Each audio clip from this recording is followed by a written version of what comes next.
کیا اس وقت بھی جنرل باجوہ یا جنرل فیض آپ سے رابطے میں میری تھے؟ بات پوری سن لیں جی. تو اب اس وقت اگر میں پھر انکار کرتا تو کہتے کہ فضل الرحمان نے عمران خان کو بچا لیا ہے. تو یہ وہ چیزیں تھیں کہ میں صرف اس لیے آپ کے سامنے ذکر کرنا چاہتا ہوں کہ تاریخ کے اوراق پر حقائق تو کسی وقت تو آئے نہیں. کیا اس وقت جنرل باجوہ اور جنرل فیض آپ سے رابطے میں تھے جب یہ لوگ ٹوٹ کے پی ٹی آئی سے اور ایم کیو ایم اور باپ پارٹی ادھر آ چکے تھے؟ حضرت وہ بالکل رابطے میں تھے، اور ان کی موجودگی میں سب کو بلایا گیا اور سب کے سامنے ان سے کہا گیا کہ آپ نے یہ اس طرح کرنا ہے اور اس طرح کرنا ہے. سب کون تھے وہ؟ سب پارٹیاں، نون لیگ اور پیپلز سب پارٹی؟ پارٹیاں، اور ایک کا نام مت لیں آپ. اور ان کو کس نے کہا کہ یہ کرنا ہے؟ سب پارٹیاں. کس نے کہا یہ کرنا؟ باجوہ صاحب اور فیض حمید صاحب دونوں تھے. کیا کہا انہوں نے؟ یہی کہا کہ آپ لوگوں نے کیا کرنا ہے، کس طرح چلنا ہے، کیا کرنا ہے. نو کانفیڈنس کے حوالے سے دونوں نے، اور سب نے اس کے اوپر ہاں میں ہاں بھری. پھر تو یہ کہنا چاہیے کہ موو جو تھی وہ ادھر سے تھی، تو نون لیگ اور پیپلز پارٹی نے صرف مہر لگا دی اس کے آپ اوپر. واقعی صحیح صحافی ہیں، آپ نے بات نکال ہی لی ہم سے. تو پھر مہر لگا دی نون لیگ اور پیپلز پارٹی نے اوپر سے مہر لگا دی. مہر لگا دی. تو پھر تو ان کو مزہ پی ڈی ایم کو جو کچھ پھر مشکلات پیش آئی ہیں، جو اکنامک ڈیفیکلٹیز پیش آئی ہیں، پھر تو I think P M L N deserve کرتی ہے کہ ان کو جو کچھ ہوا ہے.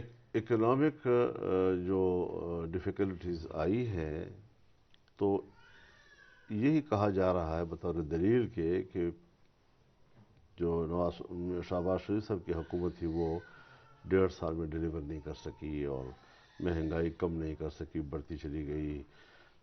ڈالر کی قیمت جو ہے وہ یہ تو ریئلٹی ہے سر.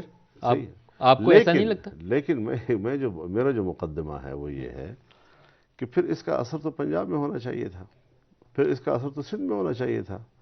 یہ صرف کے پی کے اندر ہمارے اوپر کیوں بم چھوڑا گیا اور ہمیں اس کا نشانہ کیوں بنایا گیا؟ آپ کے اوپر ایک تو وہ جو دہشت گرد حملوں کا ایشو تھا وہ بھی آپ کے اوپر کافی زیادہ متاثر کیا. حضرت اس نے تو ہمارے تو امیدوار گھر سے ہی نہیں نکل سکتے تھے. لیکن کتنے ہمارے ان دنوں میں شہید نون لیگ والا ہوئے. مسئلہ ابھی میں سمجھ نہیں پایا سر. آپ سے میں تھوڑی سی اس کی وضاحت چاہتا ہوں.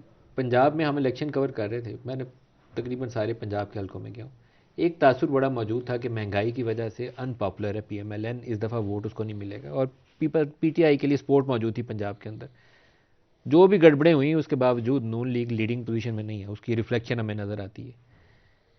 شہباز شریف اوپر کیسے آئے پی ایم ایل این کی چوائس میں ایز پرائم منسٹر؟ تھوڑی سی اس کی روشنی ڈالیں. اس سے میں لاتعلق ہوں، کیونکہ میں اپنا ایک پوزیشن لے چکا ہوں کل، اور اب میں ان باتوں پر کیوں ڈسکس کروں، ان پہ کیوں میں فریق بنوں. یہ اب ان کا مسئلہ، جو حکومتیں بنانا چاہتے ہیں بنا رہے ہیں، وہ دوست بھی تلاش کر رہے ہیں، وہ ووٹ بھی تلاش کر رہے ہیں، اور وہ اسی راستے پہ اب چلیں گے، کام کریں گے. مجھے اس سے اب کوئی دلچسپی نہیں آپ رہی. سے رابطہ کیا انہوں نے؟